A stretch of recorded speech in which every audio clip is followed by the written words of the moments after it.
Hola, mi nombre es María Antonia Andrade, soy estudiante de la carrera de Medicina, específicamente de segundo año. Pues el día de hoy voy a estar hablando sobre el capítulo 16 del libro del ADMA, que es Embriología Médica. El tema de ese capítulo, pues, es el sistema urogenital. Pero antes de adentrarme a lo que es el tema, voy a dar como una breve introducción. Pues lo que podemos decir de esto es que el sistema urogenital se puede dividir en dos componentes que son totalmente distintos, un sistema urinario y un sistema genital, por eso la palabra sistema urinario. Ahora, desde un punto de vista embrionario y anatómico guardan una relación íntima.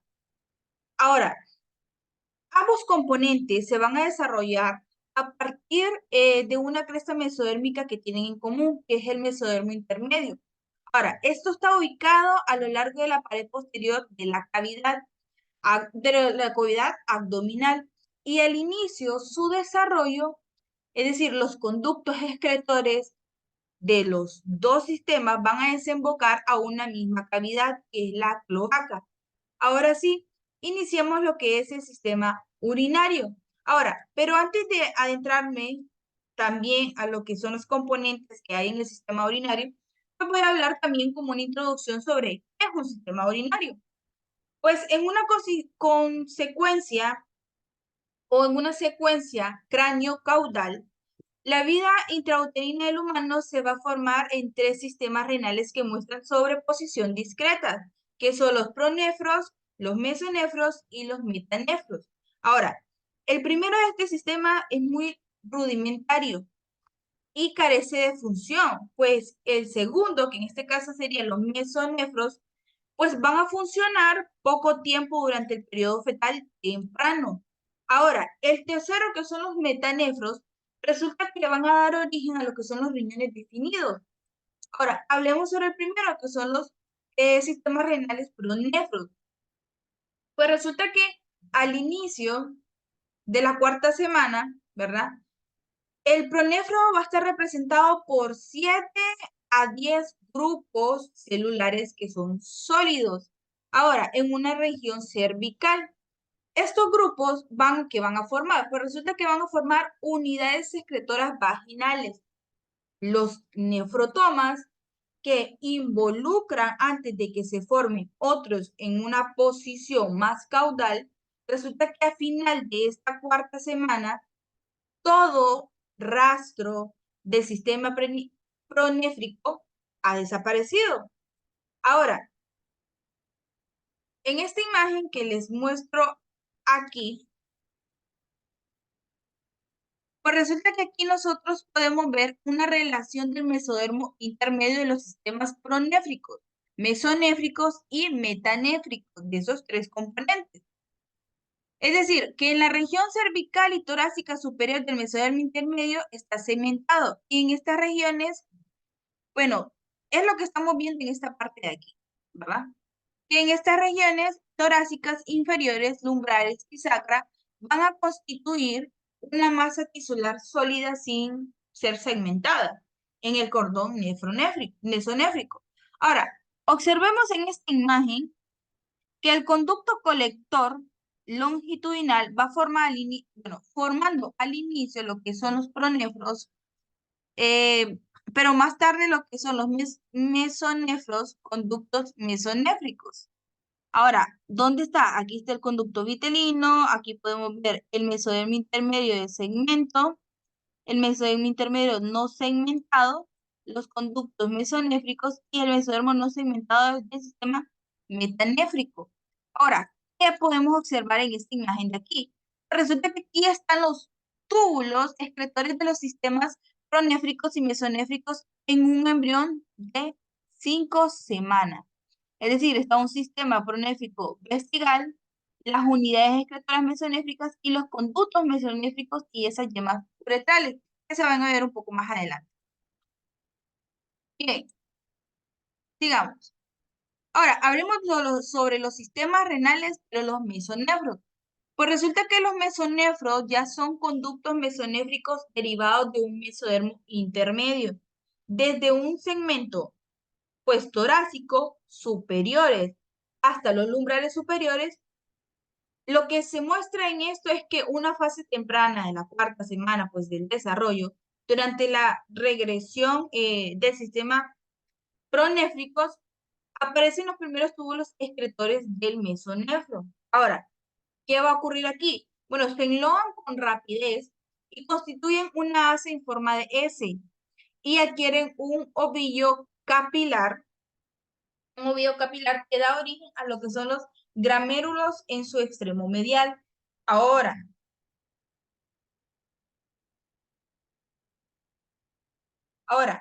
alrededor de los glómulos, los túbulos forman las cápsulas de Bowman y estas estructuras van a constituir un conjunto de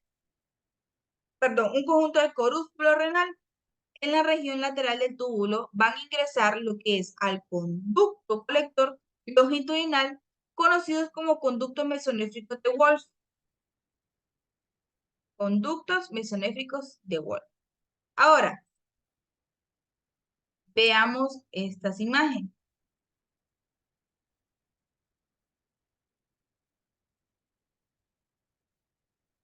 Okay. Si observamos estas imágenes de aquí, pues resulta que esta imagen se refiere como a cortes transversales a través de las crestas urogenitales en la región torácica inferior de un embrión de 5 semanas. Ahora, en que se va a apreciar la formación de un túbulo excretor. Aquí está el túbulo excretor del sistema mesonéfrico, ¿verdad? Y también se observa la aparición de la cápsula de Wolman y de las crestas gonadas. Aquí está la cápsula de Gosma, que sería en esta parte de aquí. Ahora, el mesonefro y las gonadas, ¿qué va a pasar? Bueno, están adosadas a la pared abdominal, que es posterior a un mesenterio urogenital ancho. Ahora, recordemos, aquí encontramos el túbulo excretor del mesonéfrico y también esas cápsulas de Gosma. ¿Qué podemos encontrar aquí? Resulta que en relación con las gonadas y el mesonefros, vamos a observar el tamaño del mesonefro, el conducto mesonéfrico de Wolff transcurrente por la cara lateral del mesonefro. Aquí, ¿ve? Ah, no, no, perdón. En esta parte de aquí. Entonces, el conducto va a ser muy diferente a como estábamos en esta imagen, o sea, ya ocurre un desarrollo. Bien, vamos a seguir. Entonces, siguiendo con lo que es el sistema renal del mesonefro, lo que va a ocurrir a la mitad del segundo mes, ese mesonefro da origen a órganos grandes que forman ovoides a cada lado de la línea media. Ahora, debido a que estas gonadas en el desarrollo están en una región medial, la elevación que va a crear los dos órganos se conocen como crestas urogenitales. Ahora, mientras el túbulo caudal se sigue diferenciando, los túbulos craneales y los glómeros muestran cambios degenerativos. Y al final del segundo mes, la mayor parte de ellos han desaparecido. Ahora, en el varón, algunos túbulos caudales y conductos mesonéfricos persisten y participan en la formación del sistema genital, pero en la mujer desaparecen. Es decir, que en el hombre se mantienen, pero en la mujer van a desaparecer completamente. Ok, vamos a ver. El sistema renal metanefros que aparecen en la quinta semana. En esta imagen de aquí van a decir ustedes que podemos observar. Pues en esta imagen de aquí, lo que observamos es una relación del intestino posterior y cloacal al final de la quinta semana. La yema uretral penetra el mesodermo blastema de los metanéfricos. Entonces, esta yema uretral, que es la que se encuentra acá en la parte superior, que es lo que es las cloacas. Ahora, resulta que estos sistemas metanéfricos pues van a aparecer en la quinta semana, conductos colectores.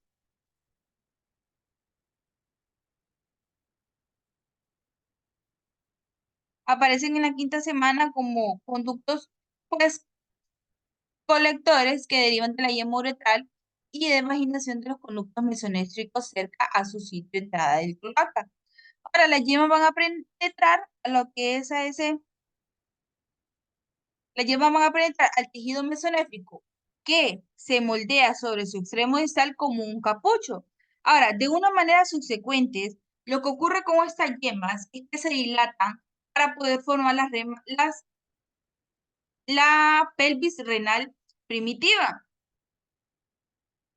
y se van a dividir en una posición craneal y también caudal que forman los futuros hélices mayores. Ahora,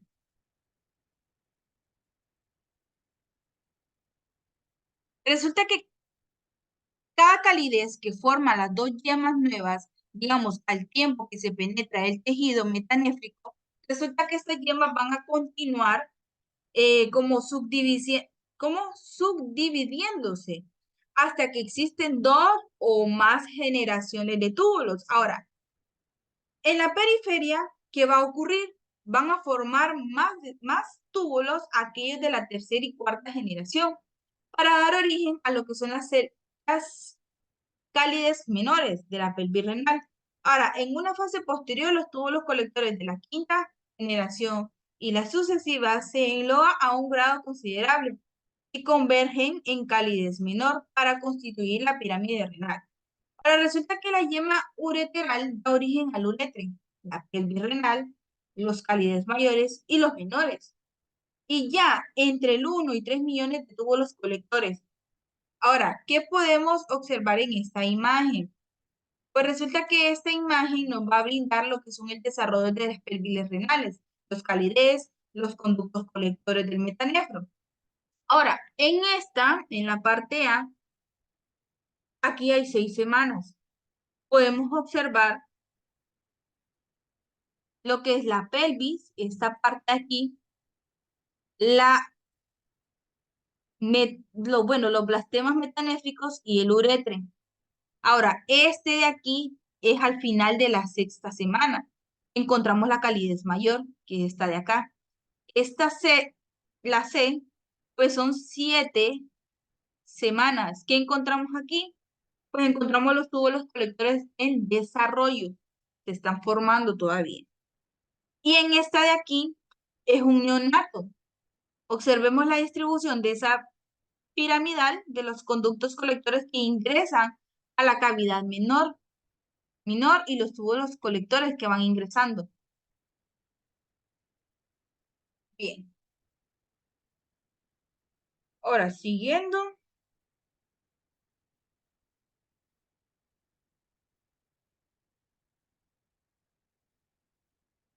Ok. Hablemos sobre los sistemas renales metranéfricos que aparecen en la quinta semana, que son los sistemas excretores. Ahora, resulta que el extremo distal de cada túbulo colector recién formado queda como cubierto, ¿verdad?, por un carpucho de tejido metanéfrico, bajo la influencia inductora de los túbulos de las células del capucho tisular. Ahora, ¿a qué van a dar origen esto? Van a dar origen a lo que son las vesículas pequeñas. Ahora, las vesículas renales, que a su vez van a derivar en túbulos pequeños con forma de letra, los capilares crecen hacia el interior de esa dilatación en un extremo de la S y se diferencian en glomérulos. Ahora,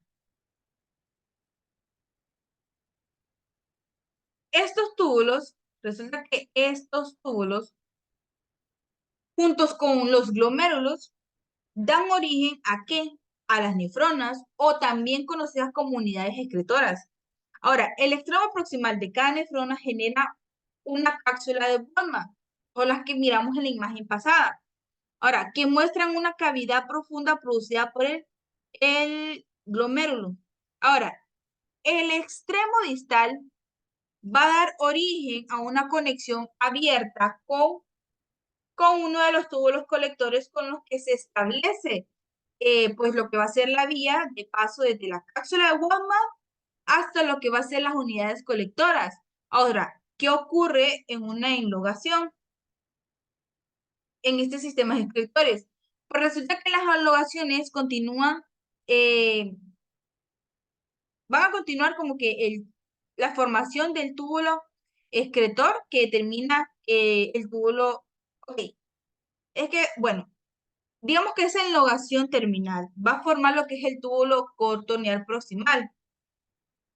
Y las asas de Ellen y los túbulos corneados distales.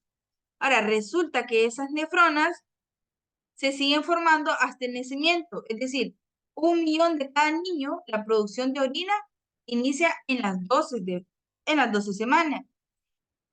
Pues resulta que de ahí el riñón se desarrolla a partir de 2 fuentes, lo que va a ser un mesodermo metanéfrico que proviene de unidades excretoras, lo que ya hemos mencionado, y las yemas uretrales que dan origen al sistema colector. Ahora, si volvemos a estas imágenes de aquí, ¿qué podemos observar aquí? Resulta que aquí nosotros podemos observar, bueno, principalmente aquí y aquí, estamos hablando sobre un desarrollo de las unidades de excretora metanéfrico, que estas van a estar como flechadas por un sitio en que la unidad excretora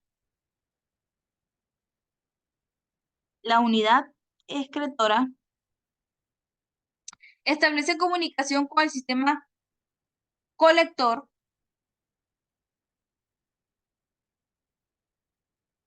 con el sistema colector, lo que permite que la orina fluya desde el glomérulo hasta los conductos colectores. Ahora, veamos esta imagen de aquí.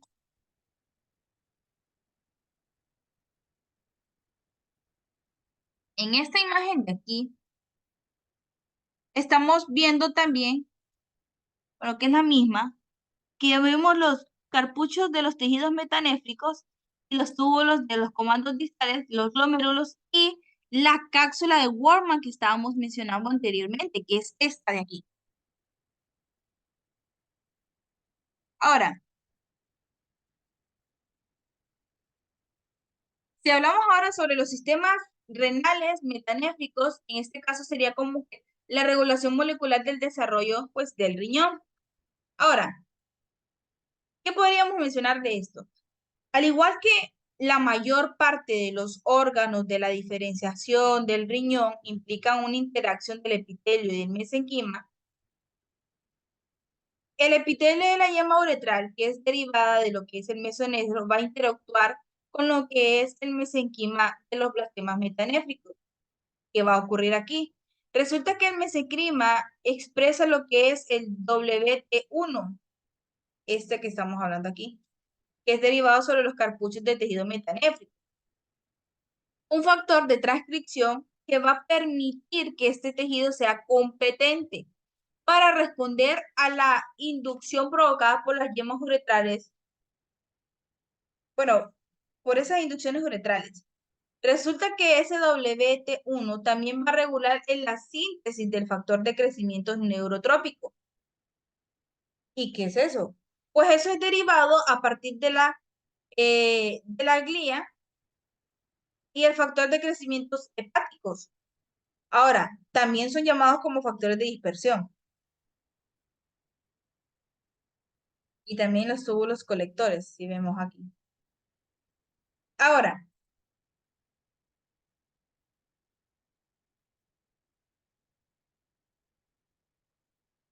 resulta que bueno, como habíamos mencionado, que también son factores de dispersión en que el mesenquima y estas proteínas van a estimular lo que son esas ramificaciones y el crecimiento de las yemas uretrales.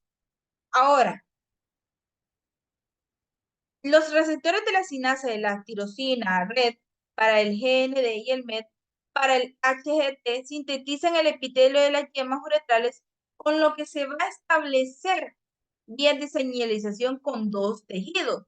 Ahora, a su vez, esas yemas que van a inducir a lo que es el mesenquima por medio de factores de crecimiento de fibroblastos.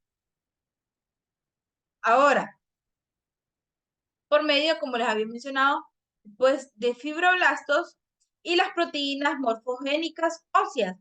Ahora, estos factores de crecimiento van a bloquear, es decir, la apoptosis, y van a estimular el qué, bueno, una proliferación del mesenquima metanéfico al tiempo que mantiene la síntesis del WT1, la conversión del mesenquima es un epitelio pues para la formación de las nefronas y también están mediadas por las yemas uretrales mediante la expresión.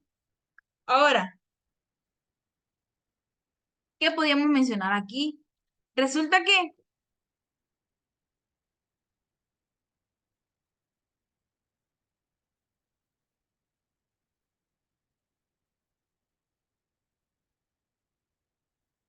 vamos a ver, ¿qué podríamos explicar de esta imagen? Resulta que aquí nosotros podemos encontrar podemos encontrar lo que son dos genes. Podemos encontrar bueno, los genes WNT9 y la WNT6, ¿verdad? Que son secretadas por las ramas de los epitelios de las yemas uretrales. Y, bueno, de las ramas del epitelio de las yemas uretrales que van a inducir una regulación positiva de la expresión PAX2. Ahora, y el WNT4. Ahora, al mesenquima circundante. Ahora, a su vez, los productos de estos genes hacen que el mesenquima experimente epitelización. ¿Y luego qué podrían formar? Pues podrían formar túbulos de WNT4. Y también podemos observar que la matriz extracelular, del modo que la lámina y el colágeno del tipo 4 integren lo que es una membrana basal para las células epiteliales. Aquí.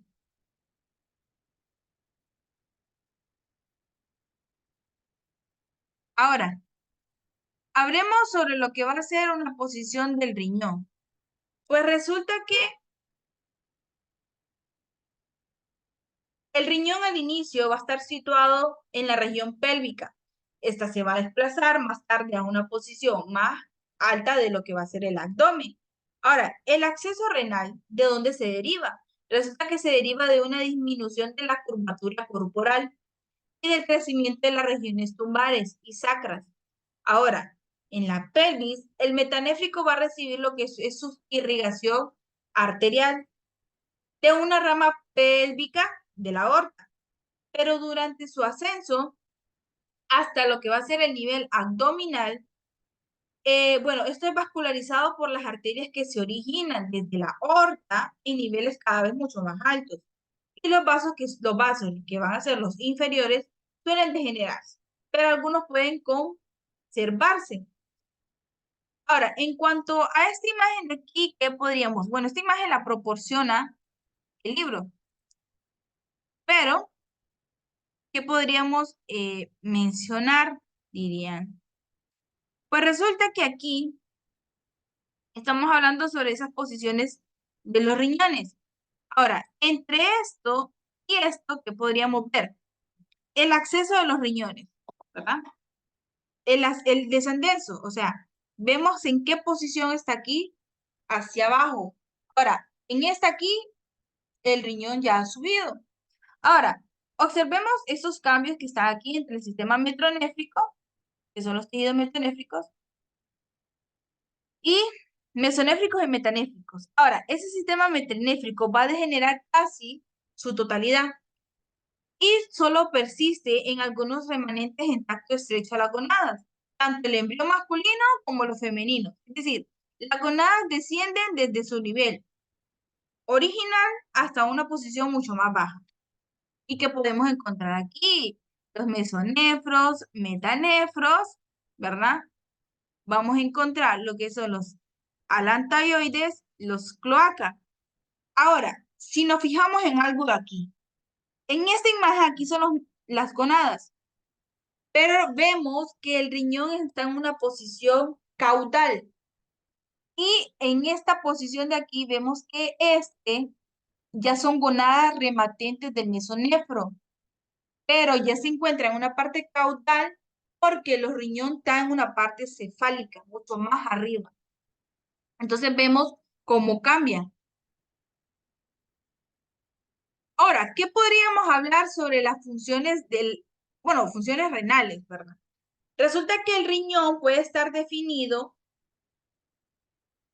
que se forma a partir de los mesonefros que entran en función cercana de las 12 semanas del desarrollo.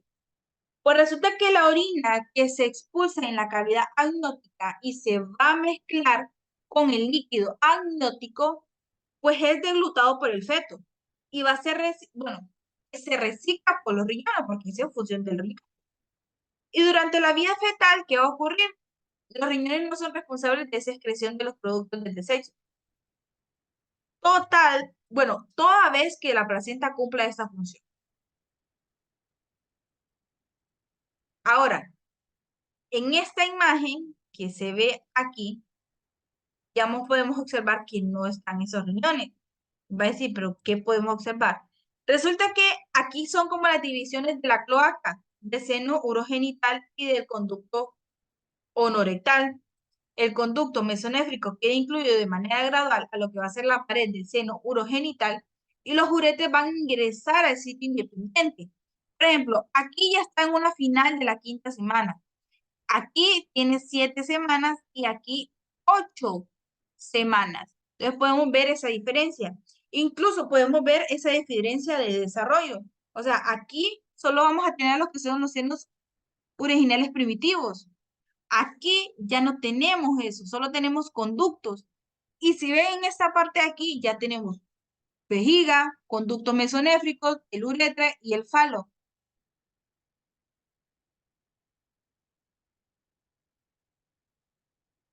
Digamos. Ahora, ¿qué podríamos decir sobre la vejiga y el uretre? Bueno, resulta que durante la cuarta, durante la 4ª a la 7ª semana del desarrollo, pero de las cloacas, se va a dividir en lo que es un seno urogenital en una región anterior y un conducto anal en una región posterior.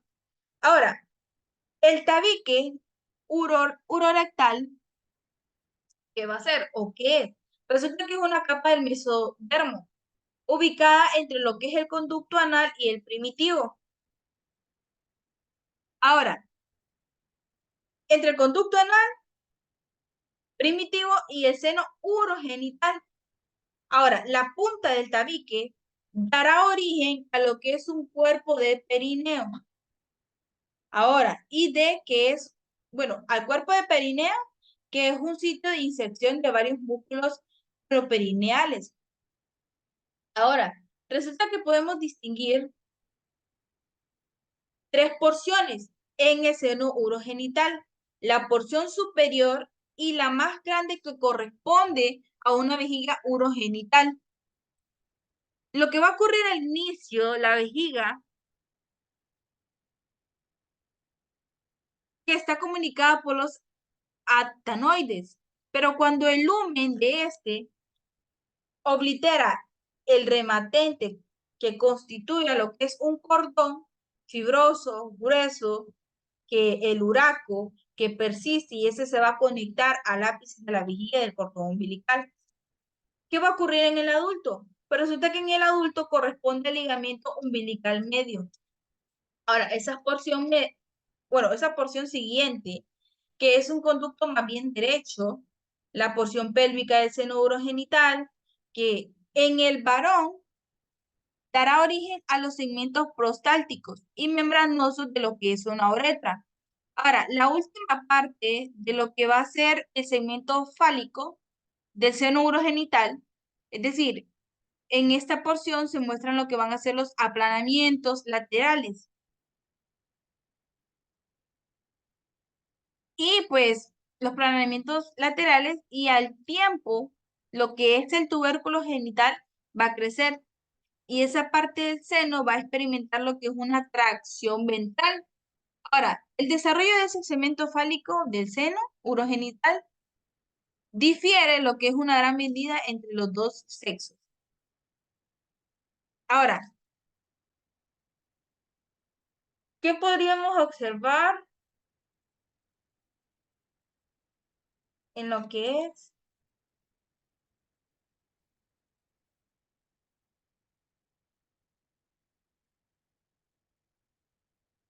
en esta imagen de aquí? Pues si nosotros observamos bien, aquí, bueno, esta es como una vista dorsal de lo que es la vejiga, en que se aprecia la relación de los uretres y de los conductos mesonéfricos y la yema de uretre durante el desarrollo. Ok, en esta imagen, en esta posición de aquí, al pasar del tiempo del desarrollo de los sitios, entran en independiente de la vejiga uterina. Y aquí podemos observar que el trigonio vesical se forma a partir de lo que son las incorporaciones de los conductos mesonéfricos. Ya hay una formación diferente, las yemas uretrales, ya hay un desarrollo.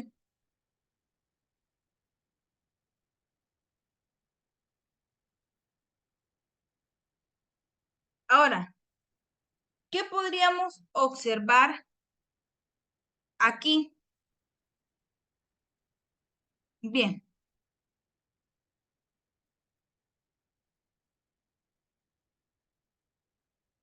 Y aquí también mencionamos lo que es la pared posterior de la vejiga uterina. Pues resulta que aquí nosotros podemos encontrar esa glándula prostáltica vesicular, está la vesícula seminal, los conductos deferentes y también encontramos lo que es esa uretra penerales y también las uretras prostálticas y membranosas y lo que es pues ya lo que va a ser lo que es el ural. Es decir, que esta imagen de aquí, nosotros podemos estar observando, o lo que yo había mencionado, que en el varón ese seno urogenital definido se desarrolla para formar uretra peniana. Ahora, las glándulas prostálticas que se forman a partir de esa yema van a derivar de lo que va a ser la uretra. Y lo que va a ocurrir, que las vesículas seminales se van a formar por la emación a partir de los conductos deferentes. Aquí,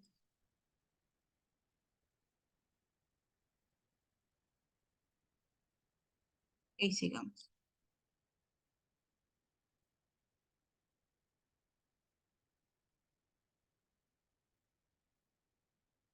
Hablemos sobre lo que van a ser los sistemas pues, genitales.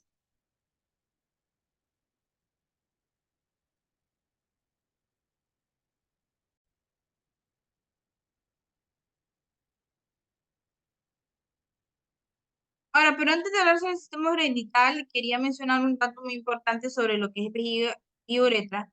Es que durante ese proceso de diferenciación, las cloacas de las porciones caudales de los conductos mesonéfricos van a quedar como en una manera incluido en lo que va a ser la pared de la vejiga uterina.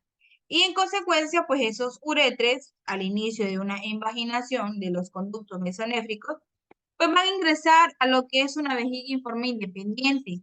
Ahora, como resultado del acceso de los riñones, los orificios de los uretres se van a desplazar en dirección cefálica, bueno, cefálica hacia arriba, a los conductos mesonéfricos que se acercan entre sí a lo que van a ingresar a la uretra prostáltica, que va a ser, pues, esta de aquí. Ahora esa uretra, pues, que va a ser prostáltica, ¿verdad? Y en el vador se convierten en conductos eyaculadores, debido a que los conductos mesonéfricos, como los uretres, se originan a partir del mesodermo, como la mucosa de la vejiga, que se forma por una incorporación de los conductos, como los trigonos de una vesical. Ahora, también de origen mesodérmico, a pesar del tiempo, lo que es un recubrimiento mesodérmico del trigomio, es sustituido por el epitelio endodérmico de tal modo que el interior de lo que es una vejiga queda como de manera de por último su totalidad por un epitelio pues endodérmico. Ahora sí, Hablemos sobre lo que son los sistemas genitales.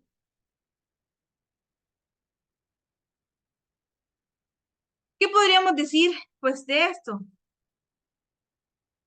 Resulta que los sistemas genitales ocurre una diferenciación sexual porque esto se trata de un proceso complejo que lo que va a implicar a muchos genes. O sea, en este sistema urinario se encuentran muchos genes, algunos de los cuales son autosómicos. La clave de un dimorfismo sexual podría ser un cromosoma Y, que contiene un gen que determina de una determinación testicular que es denominado SRY o una región determinada por Y o del cromosoma Y en un brazo corto. Ahora, la proteína que es la SRY, proteína SRY, es un factor que va a determinar lo que es, bueno, un factor de determinación testicular, ¿verdad? Bajo una influencia que se presenta en el desarrollo masculino. Es decir, que esto es como una ausencia que va a establecer el desarrollo femenino. O sea, esta proteína es una de las más importantes para el desarrollo de una mujer. Ahora, sigamos. Hablemos sobre las gonadas, que forman parte del sistema genital. Ok,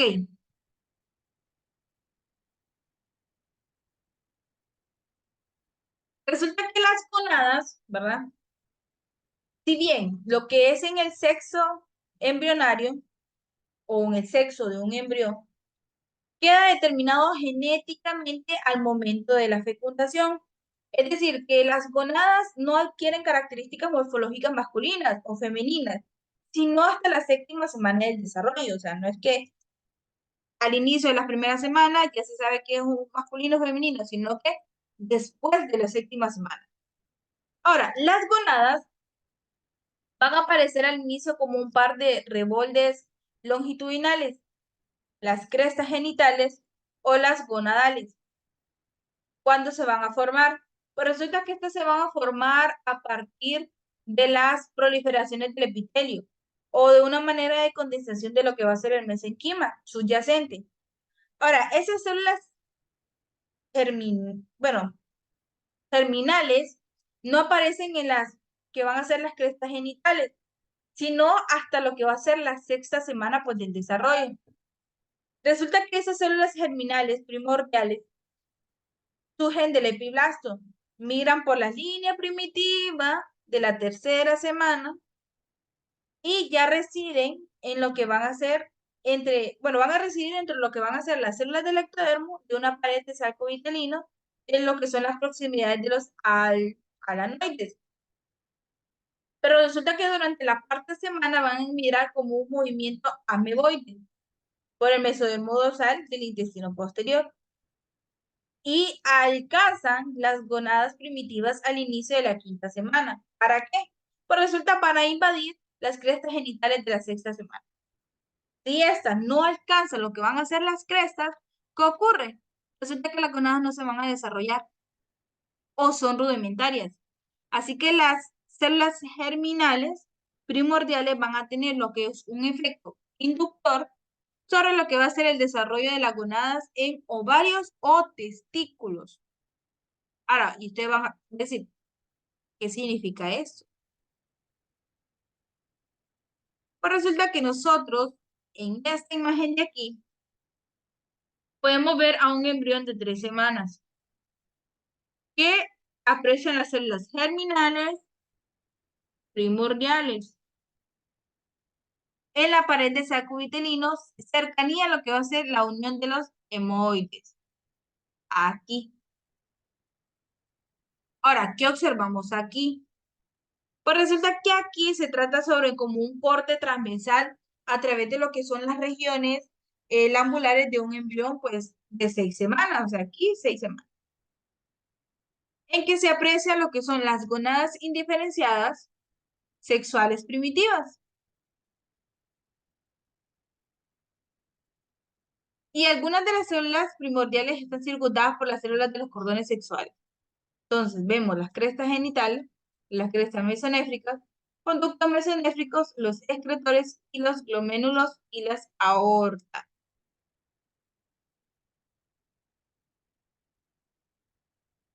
Bien, hablemos sobre las gonadas, pero en este caso los testículos. Gonadas en los testículos. Pero vean que yo había mencionado que, antes de hablar sobre las gonadas de testículo, había mencionado que el desarrollo de las gonadas en ovarios o testículos. Pero resulta que poco antes y durante la llegada de las células primordiales en el epitelio de las crestas genitales proliferan, las células epiteliales van a penetrar lo que es su mesenquima subyacente. Ahí van a constituir varios cordones de configuración irregulares, es decir, los cordones sexuales primitivos, tanto en embriones masculinos como femeninos. Ahora, ¿qué ocurre con esos cordones? Esos cordones van a estar conectados con el epitelio superficial y es imposible distinguir a las gonadas masculinas a las femeninas. Ahora, así las gonadas se conocen como gonadas indiferenciadas. Ahora sí, están las gonadas testiculares y de ováricos. Ahora, hablemos sobre las gonadas de testículos. Bien,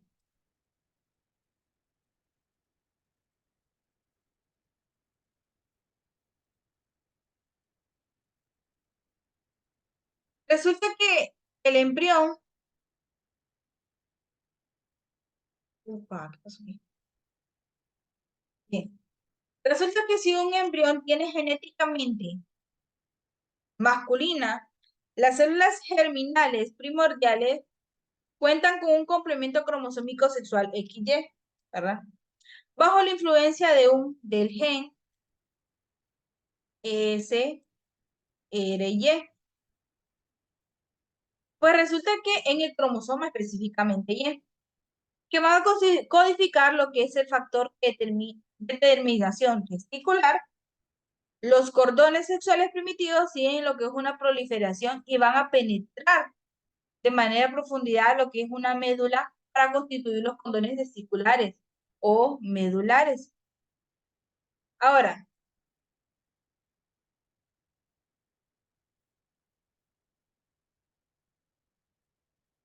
¿qué podríamos observar aquí? O de lo que estamos hablando, ¿qué podemos ver aquí? Resulta que esto también se trata sobre un corte transversal de lo que va a ser un testículo de la octava semana, en que se aprecian lo que son las túbulas, las túbulas ambulíneas, los cordones testiculares, la retetesis, que sería esta parte de aquí, y también podemos observar las células germinales primordiales. Ahora, en esta imagen de aquí.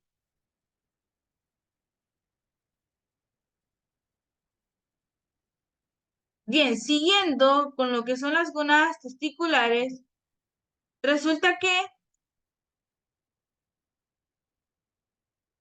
bueno, hacia el hilo de una glándula de los cordones, que son designadas para formar lo que es una red, eh, una red de tiras celulares, disminuye, son diminutas, ¿verdad?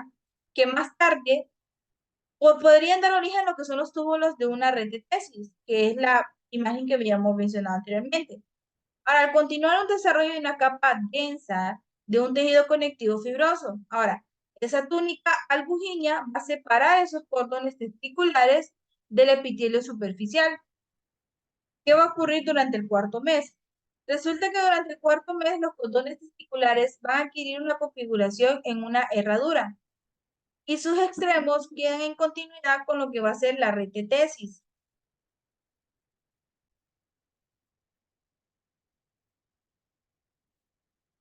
Ok, ya hemos mencionado que dará origen a los túbulos de la red de tesis.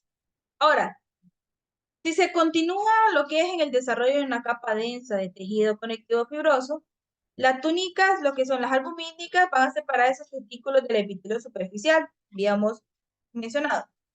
Ahora, resulta que los condones testiculares, que están compuestos ahora por células germinales primitivas y las células de Sertoli, derivan del epitelio superficial de esta glándula.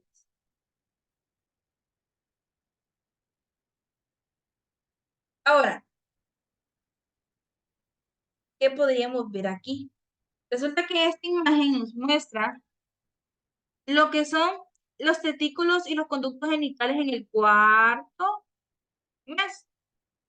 Ahora, los condones testiculares que se forman de herradura tienen continuidad con los cordones de retetesis. Podríamos observar los conductillos eferentes, túbulos mesonéfricos, excretores, que van a ingresar a los conductos mesonéfricos.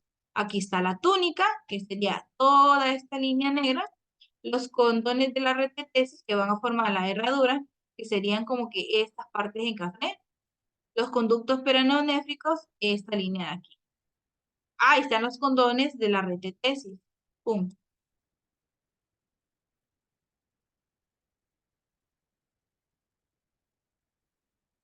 Bien, digamos. Resulta que los cordones, siguiendo con lo que son los cordones testiculares, se van a conservar como un tejido sólido hasta lo que son la pubertad, en que se adquiere un lumen. ¿Para qué? Para poder constituir los túbulos semíferos. Ahora, una vez los túbulos semíferos se canalizan, se van a unir a los túbulos de la red de tesis, que a su vez van a penetrar los conductillos eferentes. ¿Qué ocurre con estos conductillos? Son las porciones rematentes de los túbulos excretores del sistema mesonéfrico. Ahora, estos se van a enlazar con la red de tesis y el conducto mesonéfrico, o también conocido como de Wolff, que se van a convertir en conductos diferentes. Ahora, hablemos un poco sobre lo que son las gonadas de ovario.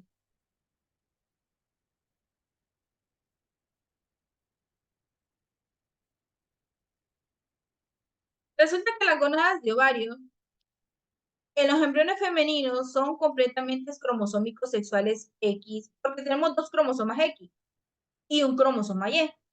Es decir, los condones sexuales primitivos se disocian para formar cúmulos celulares irregulares.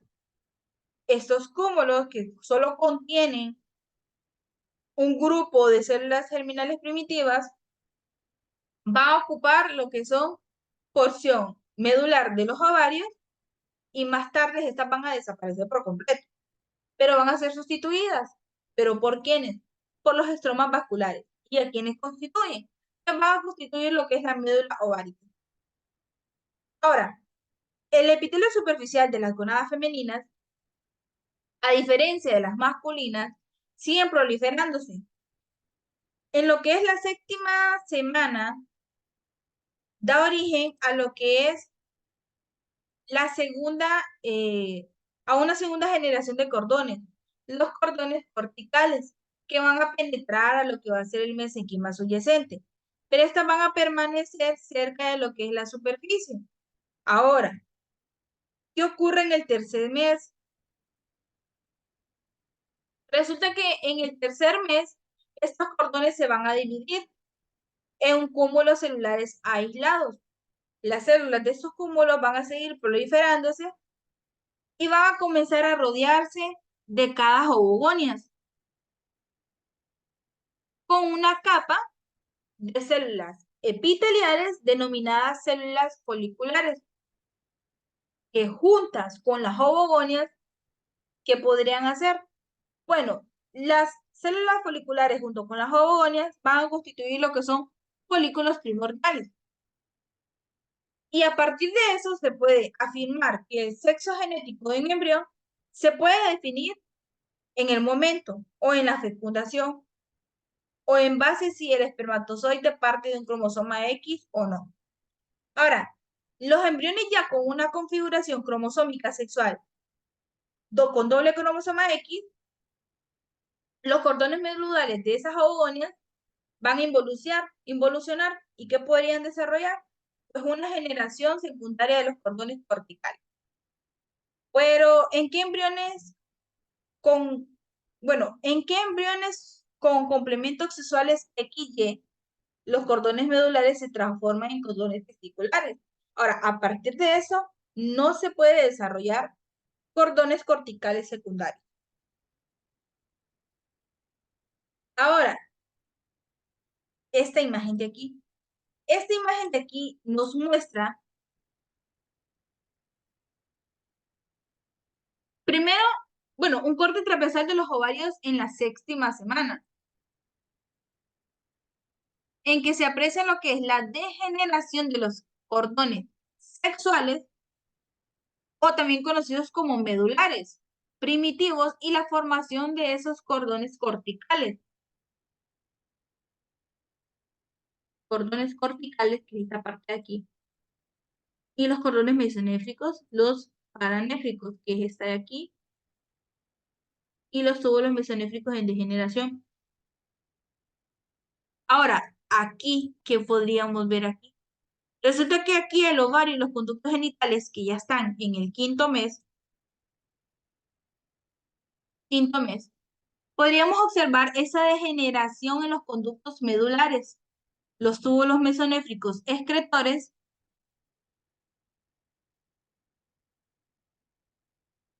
con son los conductillos eferentes, no establecen una comunicación con el rete. Es decir, la zona cortical del ovario contiene grupos de ovogones circundados por células foliculares. Esta de aquí.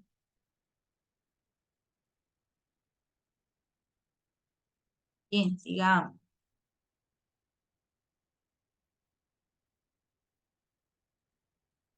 Ahora, hablemos sobre los conductos genitales, pero ya en una etapa indiferenciada. Ok, ¿qué podríamos mencionar en esta parte de aquí? Ok, resulta que al inicio el embrión masculino o femenino tienen dos pares de conductos genitales, que son los conductos mesonéfricos, o también conocidos como Wolff, o los conductos paramesonéfricos, que también son conocidos como Meyer. Ahora, el conducto paramesonéfrico va a derivar de ¿quién? Pues a partir de una invaginación longitudinal del epitelio de la superficie anterolaterales de las crestas urogenitales. Ahora, en una región craneal, el conducto se abre hacia lo que es la cavidad abdominal a través de una estructura similar a lo que va a ser un embrión. En las regiones caudales discurre en porción lateral el conducto mesonéfrico y luego lo cruzan por delante para poder enlogarse en una dirección caudomedial. Ahora, ¿qué ocurre en la línea media? En la línea media entra en contacto estrecho con el conducto paramesonéfrico al lado opuesto. Ahora, el extremo caudal fusionado de ambos conductos se va a proyectar hacia el interior de la pared posterior del seno urogenital, donde ¿a quién podría dar origen? Pues dará origen a una pequeña protuberancia, lo que es el tubérculo tubérculo paramesonéfricos. Pero esos conductos mesonéfricos van a drenar lo que va a ser el seno urogenital a ambos lados del tubérculo paramesonéfrico. Bien, digamos. Ok, en esta imagen de aquí,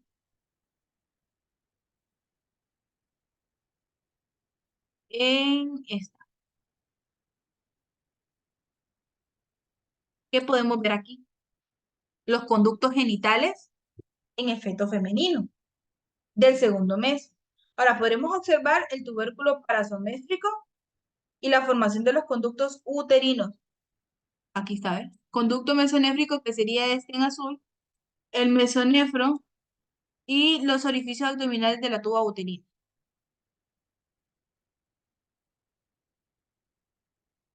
Bien. Sigamos con los conductos geminales, pues en este caso serían los masculinos.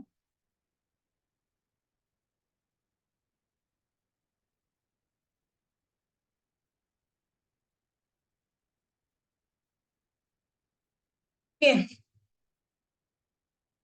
¿qué podríamos mencionar en esto?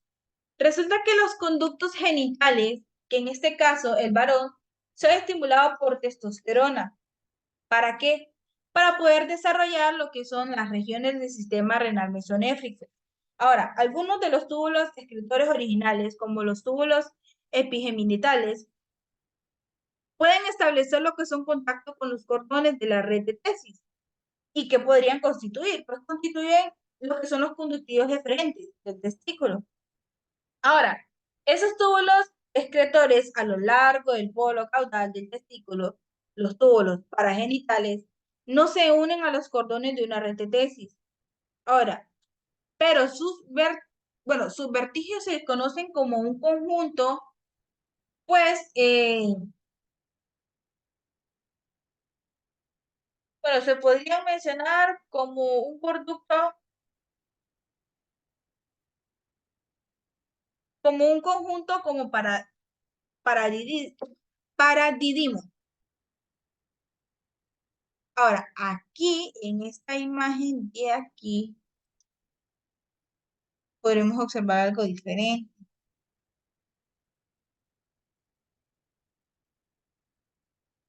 Pues resulta que aquí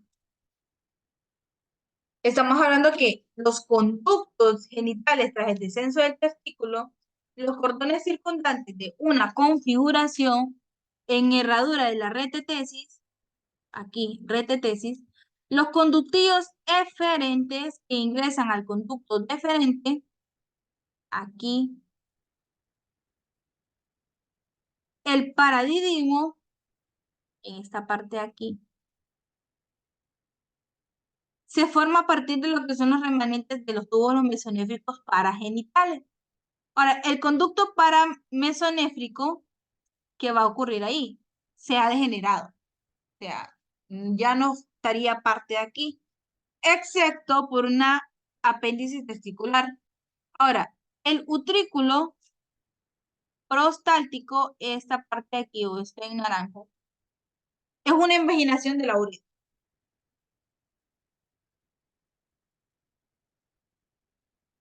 Ahora, hablemos sobre los conductos genitales, pero en este caso los femeninos. ¿Qué podríamos mencionar? Pues resulta que con la presencia de los estrógenos y la ausencia de la testosterona, el AMH, que sería el MIS, los conductos paramesonéfricos se van a convertir ahora en lo que son conductos genitales, pero en este caso son principales en el embrión femenino, ya no serían en masculino. Ahora, al inicio, ¿qué podríamos reconocer? Podríamos reconocer tres partes en cada conducto. En lo que sería un segmento vertical craneal que se va a abrir o que se abra lo que es una cavidad abdominal, una región que es horizontal que cruza el conducto mesonéfrico y un segmento vertical craneal caudal que se fusiona con un par del lado opuesto, que serían estos tres. Ahora, ¿qué ocurriría con el descenso del ovario? Resulta que las primeras dos partes se convierten en una tuba uterina, pero las porciones caudales se van a fusionar, es decir, se unen para constituir un conducto uterino. Cuando la segunda parte de esos conductos paramesonéfricos se van a desplazar ya en una dirección medio caudal, ahora las crestas urogenitales se van a reorientar. ¿De qué manera? De una manera gradual a lo que es un plano transversal. Ahora, una vez que estos conductos se fusionan en línea media, se establece lo que es un pliegue pélvico transversal muy amplio. ¿Para qué ocurre con este pliegue? Resulta que este pliegue se extiende de lo que va a ser las caras laterales de los conductos mesonéfricos fusionados. y se va a dirigir hacia una pared de la pelvis, que es el ligamento ancho del útero. Ahora, la tuba uterina, ¿dónde se puede ubicar? Se ubica sobre un borde superior en tanto al ovario. Lo hace sobre una superficie posterior. Pero el útero y lo que va a ser el ligamento ancho, pues se dividen. Dividen lo que va a ser la cavidad pélvica en fondo de saco recto uterino y en un saco vésico uterino. Pero resulta que los conductos paramesonéfricos fusionados van a dar origen a dos componentes, a lo que es al cuerpo y al cervix, así como al segmento posterior, que en este caso sería la vejiga. Pero ese útero, ¿por qué estaría rodeado? Estaría rodeado por una capa de mesenquima. Recordemos, mesenquima tipo tejido conectivo, que forma tanto una cubierta muscular, al miometrio, como el peritoneal, el perimetrio, que son partes de las paredes. Pero en ausencia de la testosterona, esos conductos mesonéfricos en la mujer se degeneran, desaparecen. Ahora, si observamos estas imágenes, en estas imágenes,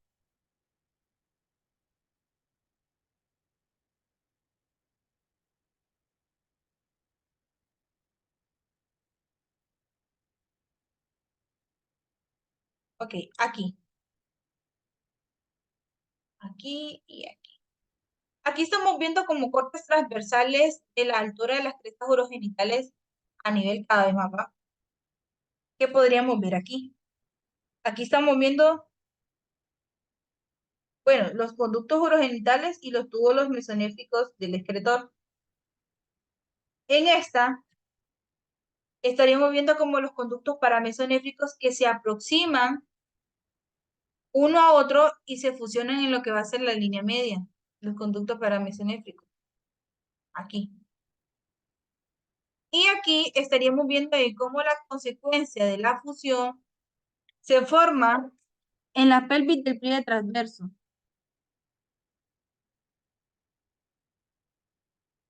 Y el ligamento del ancho del útero, aquí, en esta parte de aquí.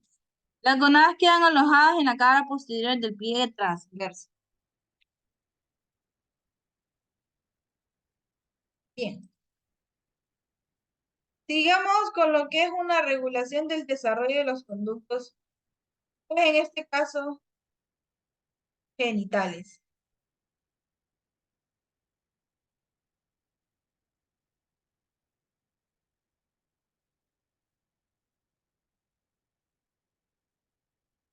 Ok. Resulta que el gen que hemos estado veniendo hablando, SRY, va a codificar lo que es un factor de transcripción. Pero ese es un gen maestro para el desarrollo de los testículos. Y puede actuar junto a lo que es, bueno, puede actuar junto al gen autosómico SOX9. ¿Y a quién codifica este? Este codifica un regulador de transcripción que también puede inducir a la diferenciación testicular en relación con una vía potencial para la acción de estos factores. Se sabe que el gen SOX9 une la región promotora del gen del AMX, AMH, en este caso el MIS, y regule su expresión al inicio de lo que es el gen SRY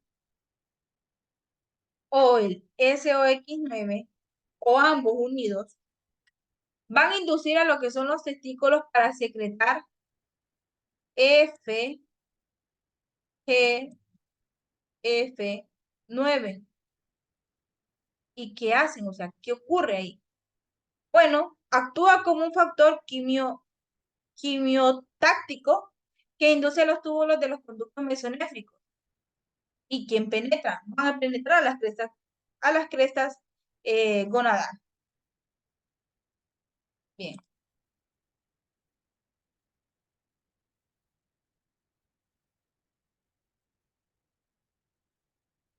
¿Qué podríamos observar aquí? Pues resulta que esta imagen es parte de un esquema del que muestra los genes responsables de la diferenciación de los testículos y de los ovarios, tanto a los fetos masculinos como a los femeninos. Ahora, vemos que en los varones hay un cromosoma X y un cromosoma Y. En las mujeres hay doble cromosoma X. Pero resulta que el SOX y el WT4, ¿verdad? Se expresan en las crestas de las gonadas. Ahora, en los varones la expresión SRY permite la regulación positiva de este gen, SOX9, que a su vez permite que se active la expresión SF1 y otros genes responsables de la diferenciación testicular, al tiempo que inhibe la expresión del gen WNT4. Ahora, ya en los fetos femeninos, la expresión libre del gen WNT4 permite la regulación positiva del gen WX1, lo que a su vez inhibe la expresión del gen SOX9. Luego, bajo una influencia persistente de este gen NT4,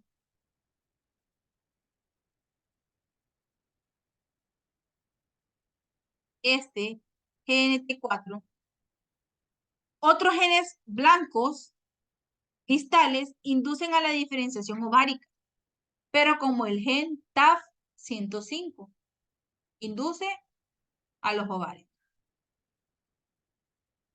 Bien.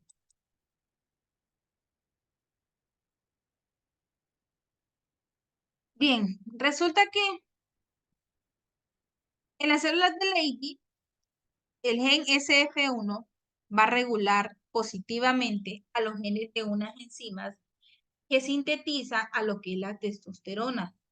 Ahora, esa testosterona ingresa a lo que es a las células del tejido blanco, donde van a permanecer sin cambio. O es convertida a lo que es la dihidrotestosterona, o por lo que son las enzimas reductasas, 5-alfa. La testosterona y la dihidrotestosterona se unen al receptor infracelular específico de gran afinidad. Y este complejo hormoreceptor se transporta al núcleo, donde se une al ADN, al material genético. ¿Para qué? Pues resulta para regular la transcripción de estos genes específicos del tejido y obtener los productos proteicos.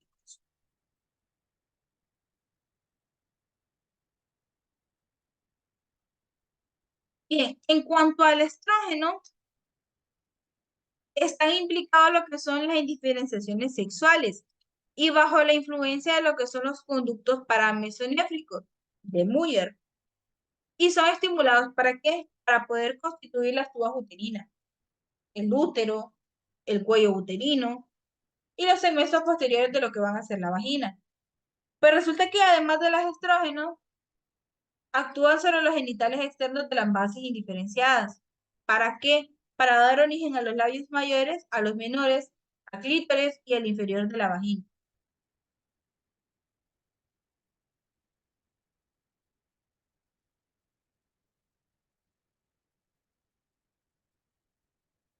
Bien.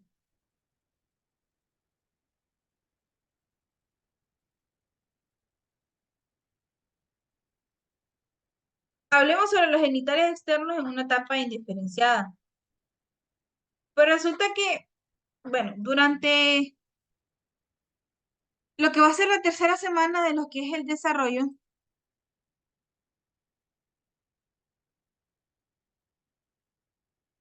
las células del mesénquima que se originan en lo que va a ser la región de la línea epineuroitiva van a migrar en torno a lo que es la membrana cloacal. ¿Para qué? Para constituir lo que es un par de pliegues cloacales en un tanto elevados. Ahora, en una posición craneal, lo que son las membranas cloacas, los pliegues, se unen para constituir el tubérculo genital. Ahora, en una región caudal, los pliegues se subdividen en pliegues uretrales en una región anterior y lo que van a ser los pliegues anales en una parte posterior. Ahora, entre tanto, lo que es otro par de elevaciones, las protuberancias genitales, se hacen visibles a cada lado de los pliegues uretrales. Estas prominencias constituyen lo que son las protuberancias escrotales al embrión masculino y los labios mayores en el femenino. Y lo que es a final de la sexta semana, no obstante, lo que es imposible distinguir el sexo que pertenece. Si vemos esta imagen de aquí, podemos observar lo que es las etapas indiferenciadas pues, de los genitales. Aquí son 4 semanas y estas son 6 semanas.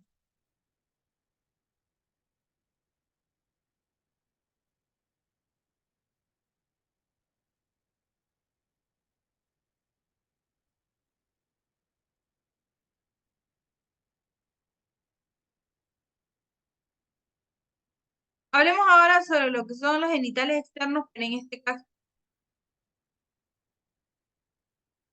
este caso masculino. Bien.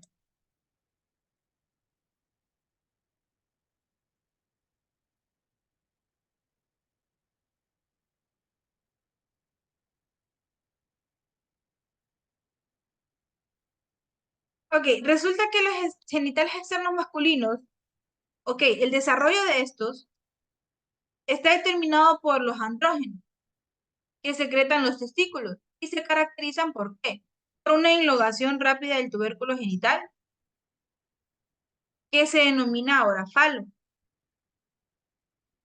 Pero durante esta innovación, el falo tira de los pliegues uretrales hacia adelante, de tal manera que se convierten ahora en paredes laterales del surco uretral.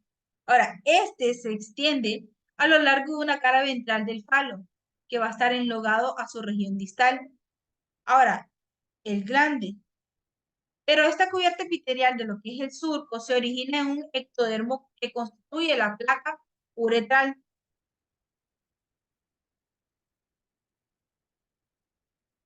A lo que va a ser al final del tercer mes, bueno, al final de ese tercer mes,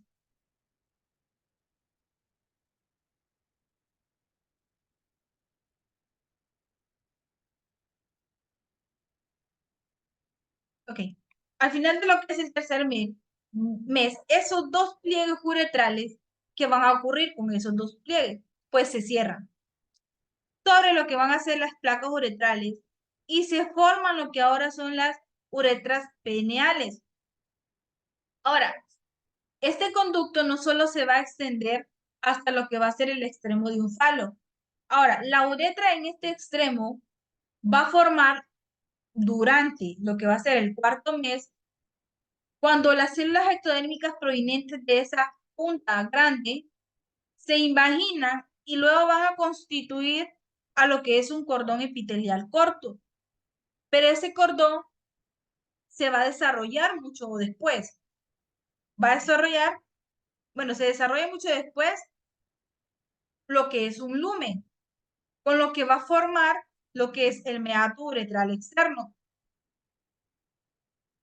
Pero resulta que esas protuberancias genitales, conocidas en el varón como protuberancias escrotales, van a formar lo que es una región inguinal. Pero cuando ya está un desarrollo avanzado, se desplaza en una dirección caudal. Entonces, es ahí cuando ya se constituye la mitad del escroto y estas se separan así por lo que es un tabique escrotal. Ahora, si observamos esta imagen de aquí, podríamos ver que los cortes trapezales del falo durante la uretra peniana, los pliegues uretrales forman un puente sobre lo que es el surco urogenital.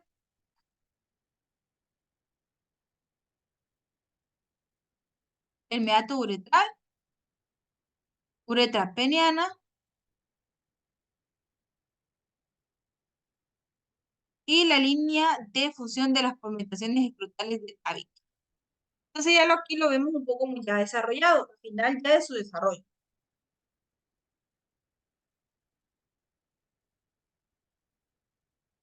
Ahora hablemos sobre los genitales externos, en este caso que serían los femeninos. Pues resulta que estos genitales están estimulados por el estrógeno, que estimulados por el estrógeno en el desarrollo de sus genitales externos en el embrión, en este caso pues femenino, los tubérculos genitales sufren una elongación discreta. ¿Y qué podrían constituir? Pues podrían constituir lo que es el clítoris. Los pliegues uretrales no se funcionan como lo que sería en el varón, sino que se transforma ahora en lo que son labios menores, o sea, la formación ahora es totalmente distinta. Pero esas protuberancias genitales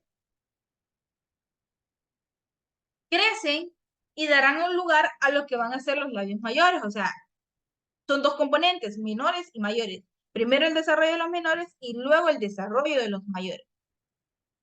Resulta que ese cerco urogenital se va a mantener abierto y va a constituir lo que son los vestíbulos. Pero el tubérculo genital no se va a ennugar en gran medida en la mujer. Es mayor que en el varón durante la fase temprana del desarrollo. Pero de hecho, el uso de la longitud del tubérculo como el criterio en lo que es la medición mediante el ultrasonido, se han generado errores de identificación del sexo durante el tercero y cuarto mes de la gestación. Bien, ¿qué ocurre en esta imagen de aquí? Pues resulta que aquí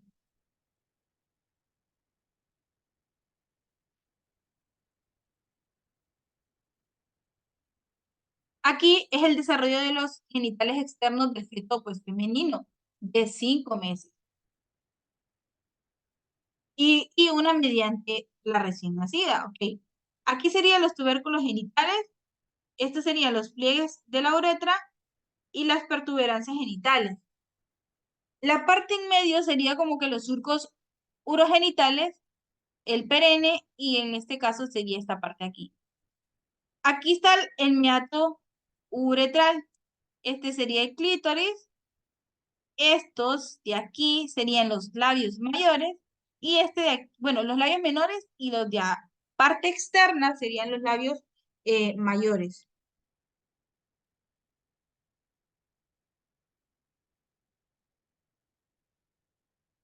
Hablemos un poco sobre lo que es el descenso testicular.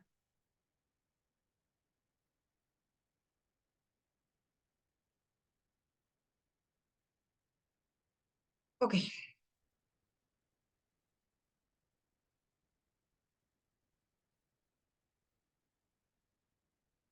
descenso testicular. Bueno, el descenso, en este caso testicular,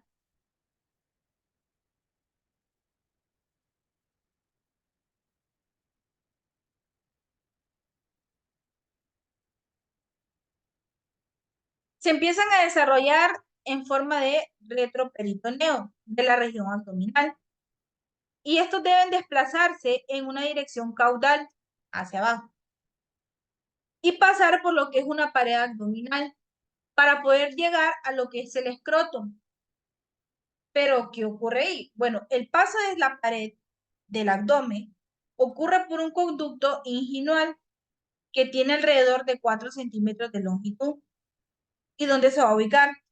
Se ubica justo de lo que es por encima de la mitad media de lo que son los ligamentos inguinales.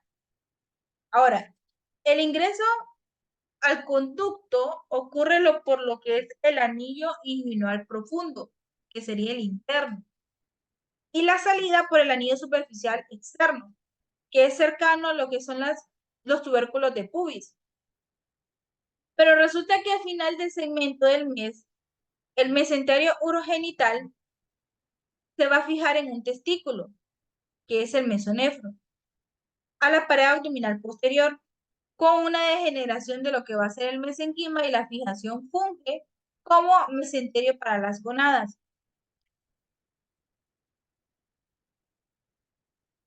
Pero resulta que debido a lo que va a ser la degeneración del mesonefro, las fijaciones del funge como para el mesenterio de la gonada, de modo que esa dirección caudal constituye los ligamentos genitales caudales. Pero resulta que a partir del polo caudal del testículo, también existe una condensación mesenquimatosa, rica en maíz extracelular, que son los gubernáculos.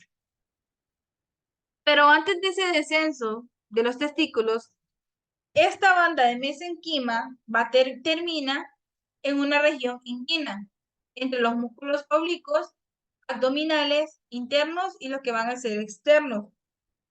Ahora, estos están en una diferenciación.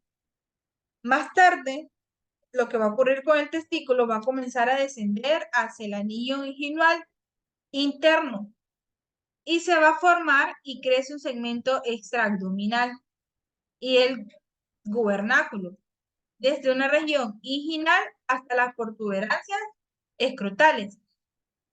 Pero cuando el testículo pasa por el conducto inguinal, este segmento extraabdominal entra a lo que es al contacto con el piso del escroto, que en este caso sería el gobernáculo que se forma también en el embrión femenino, pero en condiciones normales se conserva como una estructura rudimentaria.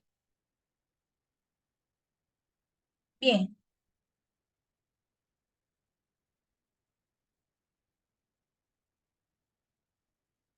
¿qué podríamos ver en esta imagen de aquí? Pues resulta que aquí es el descenso de los testículos. En esta imagen de aquí es durante el segundo mes. Aquí es a mitad del tercer mes. Es decir, el peritoneo que reviste esa cavidad se va a imaginar hacia que son las prominencias escrotales, donde se constituye lo que es el proceso vagina, en la túnica vaginal. Y lo que ocurre aquí es durante el séptimo mes. Y aquí es después del nacimiento.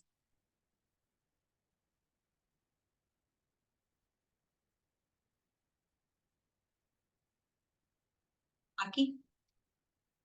Aquí podríamos observar que son 12 semanas. Es la llegada de la región inguinal.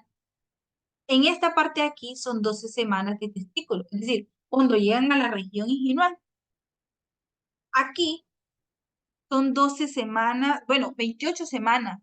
Los testículos han migrado por el conducto inguinal. ¡Pum! Y 33 semanas. El testículo llega al escroto. Entonces vemos cómo este desarrollo, este descenso empieza a 12 semanas y termina hasta 33 semanas.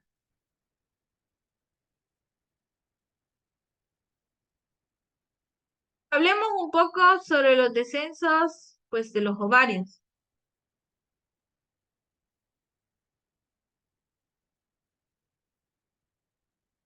Resulta que el descenso de estas gónadas es considerablemente menor a un feto femenino.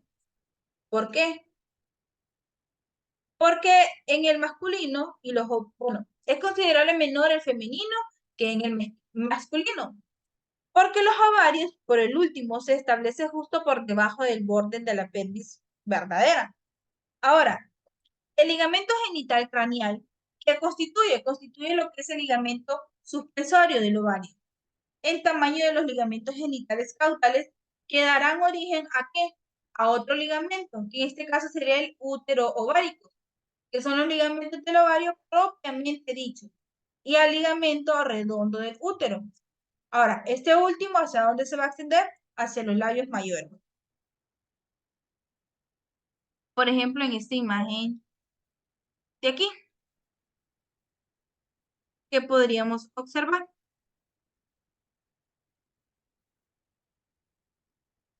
Observamos esos ligamentos supresores del ovario, es los ligamentos ováricos que acabamos de mencionar, el cuerpo del útero,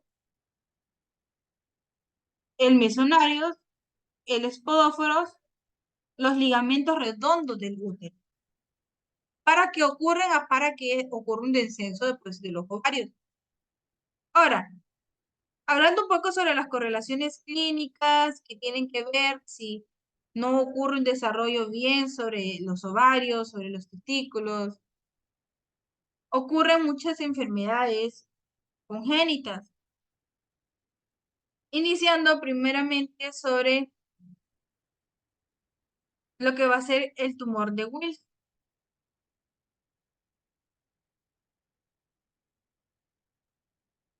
que es este de aquí. Pues resulta que el tumor de Wills es un tipo renal que suele afectar a los niños antes de los 5 años de edad, pero también puede presentarse en el feto.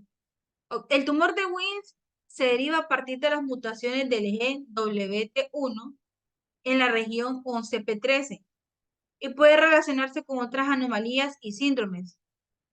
Por ejemplo, el síndrome de Warth. El síndrome de Warth, que se caracteriza por la presencia de tumores del Wills. O sea, ocurre el Warth porque hay un tumor del primero, que es el Wills. Es decir, tumor de las gonadas y discapacidades intelectuales. Ahora, estas dos enfermedades son genéticas por mutaciones de un gen, que es el WT1. En este caso podemos ver que el tumor de Wills son como tumores en los que van a ser lo que son los riñones. El síndrome de Warth se puede presenciar de esta manera en lo que son los niños. Si vemos aquí, preséntalo como una parte del tumor. Ahora, la displasia y la agenesia renal. ¿A qué se refiere esto? Pues resulta que estas son tumores en los riñones.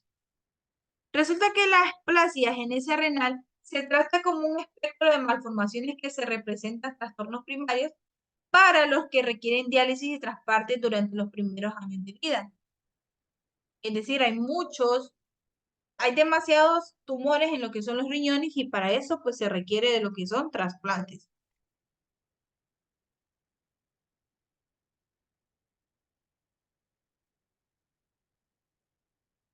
En cuanto al segundo, vamos a hablar sobre los riñones displásicos multiquísticos, que sería pues estos de aquí. Resulta que un ejemplo de estas anomalías son los conductos numerosos que están circundados por células indiferenciadas. Es decir, esto se puede dar porque las nefronas no se desarrollan y las yemas uretrales no se ramifican, de tal modo que los túbulos colectores nunca se van a formar. Por eso ocurren los riñones displásicos multiquísticos. Muchos tumores pequeños en lo que van a ser los riñones. Ahora, hablando sobre otra enfermedad o tumores que son las secuencias de Podler. Las secuencias de Podler se caracteriza por anurias, oligodramio, es decir, disminución del volumen de líquido amniótico, e hiposcordía, es decir, como hiperplasia pulmonar secundaria al oligodramio. El 85% del volumen de condiciones se acompaña a otros defectos graves, entre ellos la ausencia de anomalías vaginales y las autoninas del vaso deferente y las vesículas, pues lo que van a ser seminales.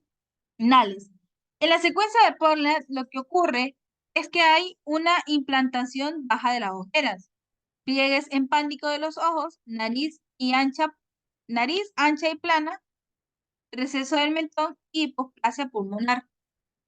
Ahora, si hablamos sobre lo que es la enfermedad renal poliquística congénita, también estamos hablando sobre tumores en lo que van a ser pues los riñones. Pero resulta que estas se forman, son quistes numerosos y pueden heredarse por un patrón autosómico recesivo o autosómico dominante, o pueden ser consideradas de otro factor.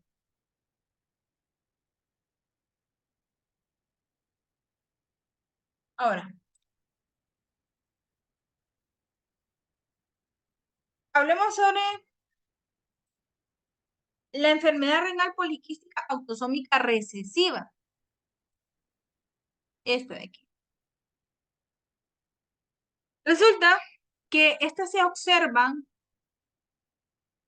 uno de 5.000 nacimientos, que es un trastorno progresivo, en el que se forman quistes a partir de los túbulos colectores. Es decir, los riñones se vuelven muy grandes y se desarrollan insuficiencia renal durante la lactancia o la niñez.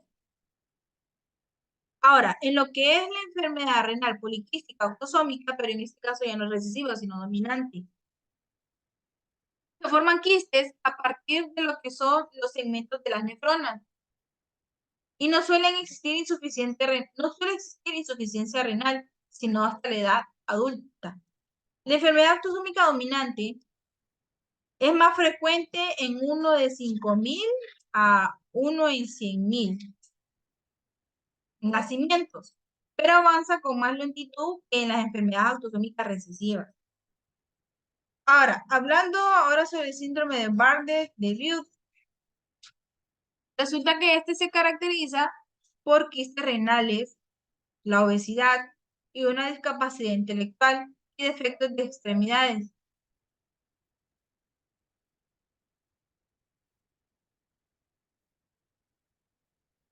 En cuanto al síndrome ahora, de lo que es el síndrome de Mayer-Gurbet, este se caracteriza principalmente por la presencia de quistes renales, como la hidrocefalia, microstalmia, paladar hendido, lo que sería la ausencia del tracto olfatorio y la polidactilia, debido a que existen en casi todos los tipos de células, la mayor parte de los tejidos, muchos sistemas de órganos pueden verse afectados por las anomalías de estructura en las funciones, pues serían ciliares.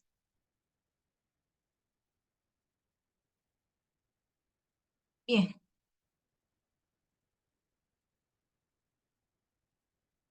Ahora, en cuanto a las correlaciones clínicas, pero en este caso en una localización anómala de los riñones, tenemos al riñón pélvico.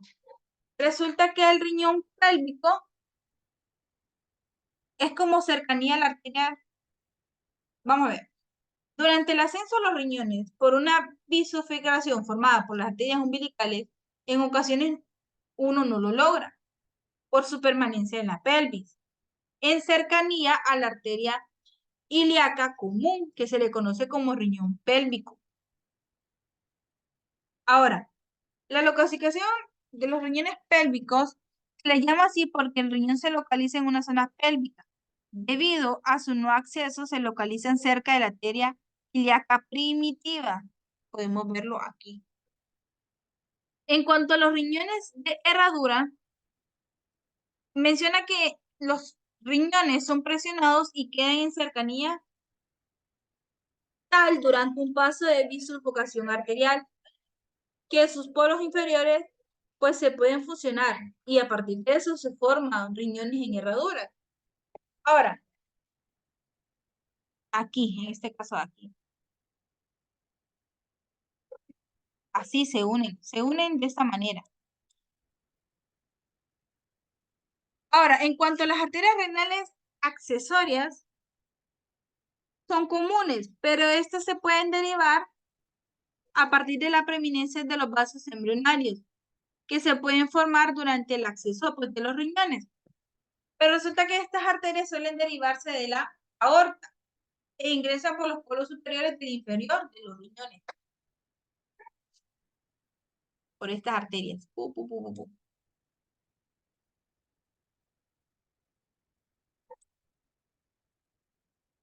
Ahora, esta imagen la proporciona el libro, que podemos ver en esta imagen. Resulta que aquí estamos viendo los riñones pélvicos unilaterales que se aprecian en la posición de las glándulas suprarrenales en el lado afectado. Aquí, ¿ven? Riñón pélvico. Aquí está la vena cava inferior, la aorta y las glándulas suprarrenales. Ahora, en esta de aquí nosotros podemos observar, bueno, en esta y esta.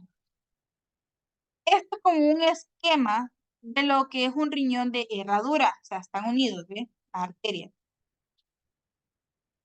En que se muestra la posición de la arteria mesenquima inferior. Esta de aquí son las arterias. Ahora, esta imagen ya es una fotografía, o sea, estas partes de aquí serían las arterias mesenquimas inferiores.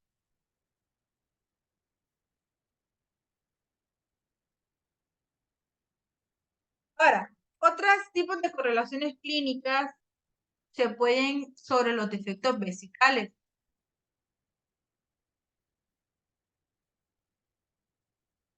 y sobre todo lo que son los quistes del uraco. Resulta que en una región limitada de lo que son las adenoides, la cavidad secretora de su revestimiento da origen a una dilatación quística, que son los quistes del uraco. En cuanto a los senos del uraco, estamos hablando que se forma cuando persiste un lumen de la porción cefálica del conducto. Ahora, este seno debe tener como continuidad solo la vejiga uterina. ¿Para qué vemos aquí? Resulta que esta imagen estamos hablando sobre, bueno, aquí una fisura del uraco, aquí un quiste del uraco y aquí un seno del uraco. El seno puede o no tener comunicación con la vejiga uterina. Fisuras del uraco, el quiste del uraco y el seno del uraco.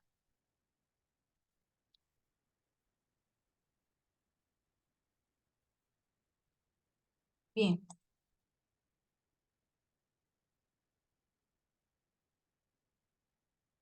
Otros efectos que podríamos encontrar son las estrofias vesical. Resulta que la estrofia vesical ya se trata sobre un defecto de la pared corporal anterior de la mucosa vesical que queda expuesta. Es decir, esa epispasía es una característica constante. Y el tracto urinario abierto se extiende por la cara dorsal de lo que va a ser el pene, la vejiga y hasta el ombligo. Ahora, esa estrofia vesical quizás es un producto de las incapacidades de los pliegues laterales de la pared para fusionarse en una línea media mediante una región de la pelvis. Ahora, la estrofia colacal. La esclerosis coacal ya es un defecto grave de la pared ventral del cuerpo, en que se interrumpen el avance del cierre de los pliegues laterales de lo que va a ser la pared corporal en mayor grado de de mayor grado de lo que se observa en una estrofia vesical. Si vemos en esta imagen de aquí, esta sería una estrofia vesical. Y esta es una estrofia cloacal. Eso como que cubre lo que aparece en la parte genital, pues en este caso de los bebés.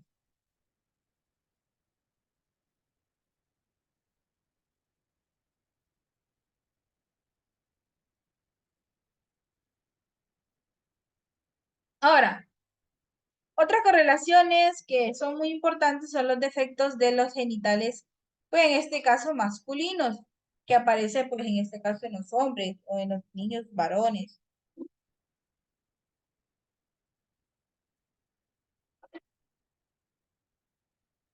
Ok, primero lo que es la hipospadía. Resulta que la hipospadía ya es la función de los pliegues uretrales bueno, los pliegues uretrales en que es incompleta y que se aprecia lo que es el orificio uretrales anormales a lo que van a ser a lo largo de esa superficie ventral del pene, por lo que va a generar el glande a lo largo del cuerpo o cerca de ese pene. La episbadía. Resulta que la episbadía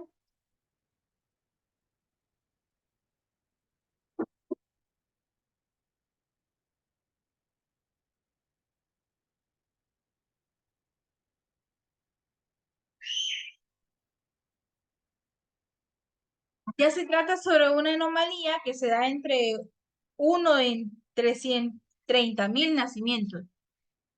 Se da en que el meato uretral se puede identificar en un dorso del pene.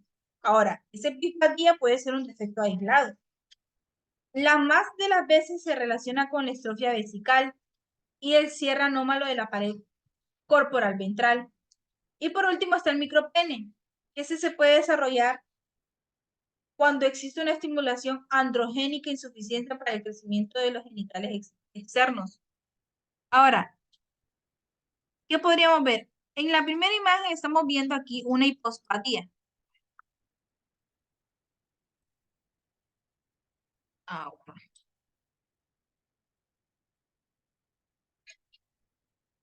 estamos viendo una hipospatía de los orificios uretrales, ¿verdad? Con distintas ubicaciones. En esta de aquí ya estamos hablando sobre los pacientes con una hipospatía glandular. O sea, se ve de esta manera. En esta de aquí, esta parte de aquí, estamos viendo con un paciente con hipospatía que afecta el glande del cuerpo, del pene. Y aquí sería la epispatía, combinado con la estrofia vesical.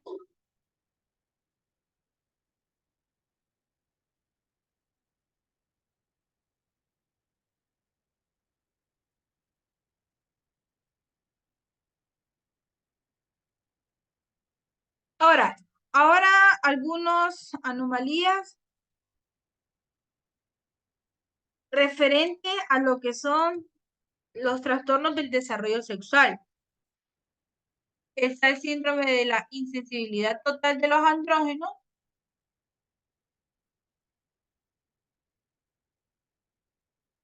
Está el síndrome de Klinefelter, que ya es un síndrome que existe un cromosoma, bueno, existe un cromosoma X adicional y también un cromosoma X. Están las anesias gonodal y las anesias gonodales femeninas XY, que son los síndromes de, pues en este caso de Guayar.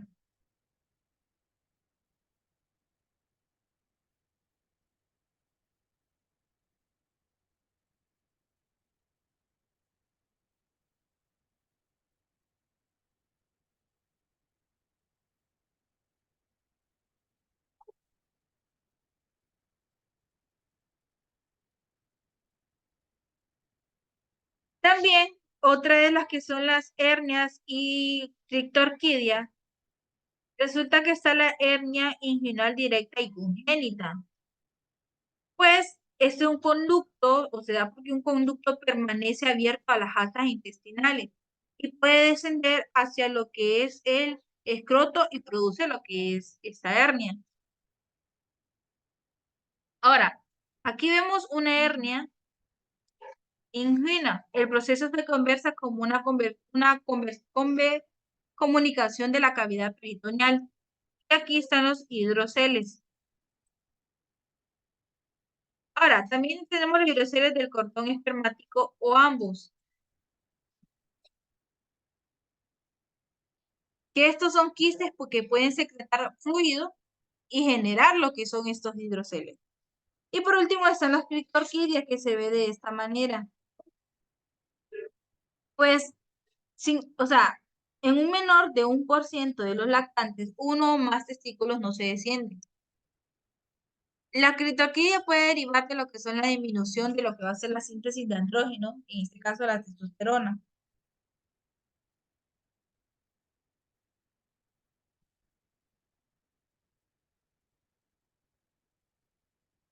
Ahora, tengo algunos problemas a que son a resolver con lo que he estado hablando.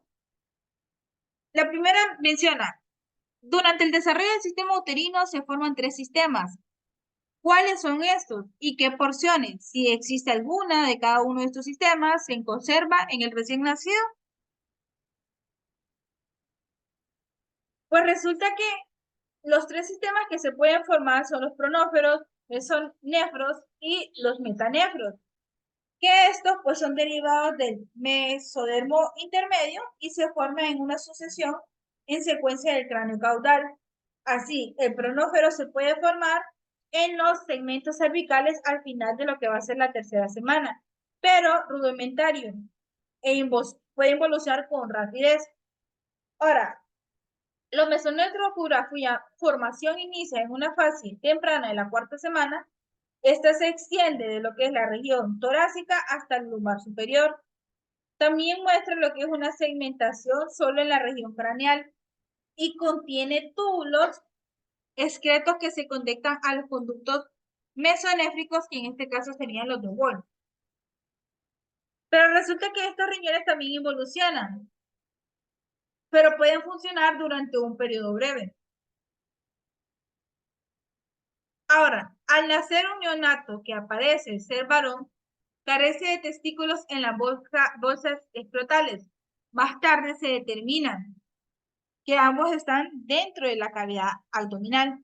¿Qué término describe esta condición? Explique el origen embrionario de este defecto. Pues resulta que tanto los ovarios como los testículos se desarrollan en lo que es la cavidad abdominal, a partir de lo que va a ser el mesodermo intermedio, y a lo largo de las crestas urogenitales. Los dos descienden también por un mecanismo similar a partir de lo que son las posiciones originales. Pero el útero impide lo que va a ser la migración del ovario fuera de la cavidad abdominal. Ahora, en el feto masculino, sin embargo, una condensación mesenquimatosa, el gubernáculo que también se forma en el embrión femenino, pero se fija al útero. Este se une a un palo caudal del testículo. Primero, lo que va a hacer es una región inguinal y luego los pliegues escrotales. Es decir, el crecimiento de las relaciones del gubernáculo, que junto con el incremento de lo que va a ser esa presión intraabdominal, la falta de descenso testicular, y se desconoce como una criptorquidia. Entonces resulta que alrededor de 2 a 3% de los neonatos, pues de este término tiene un testículo no descendido, y un 25% de ellos en la condición es bilateral. Es decir, en muchos casos los testículos no descendidos han completado su descenso de mayor edad. Si no ocurre, esto pudiera ser necesaria la administración de testosterona,